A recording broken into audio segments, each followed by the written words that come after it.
pride being associated with SIS as a group is because, as I said, the leaders, all of them, have a vision that somewhere I feel I am aligned with. I personally would want to not be in a role where I'm seeking or where I'm selling, offering the society or the market traditional or conventional solutions. That's not where I personally would want to be. And when I see that same thing coming from the leaders having the same thoughts, I feel really proud to be associated with the group. I was posted at Gurgaon branch, and I was the first woman cadre in managerial cadre in SMC, wherein I got little bit challenge because the office wherein I was posted, वहाँ एक single female नहीं थी. So FM industry, all male seniors and colleagues, but I was very fortunate enough to have good company, good leaders and good colleagues.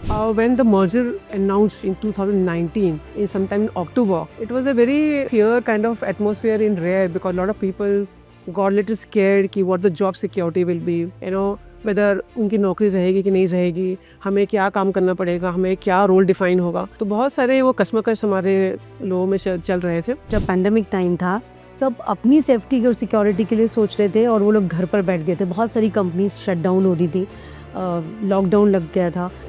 People were thinking कि अभी वो कुछ कर भी पाएंगे कि नहीं लाइफ में, आगे उनकी जॉब कंटिन्यू रहेंगे कि नहीं.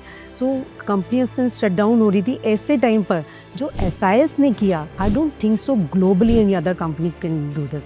If you see, the vision of the organization is also from services to solution, and I think it's time for us also to think and adapt to a mindset where you have to give a solution in a form of savings to customers, because end of the day everything for them is margins. Facility management is a growing industry where I have selected this industry, and right now I'm holding a position of assistant vice president for a bigger region of 13 crores of revenue. Shows that anybody, any person who has an ambition can drive into any of the industries. Still, whatever AI or whatever the technology driven we build up, but if at the end of the day, if you don't respond to your client needs, if you don't understand your client needs, if you don't understand your staff needs, I think everything will falls apart.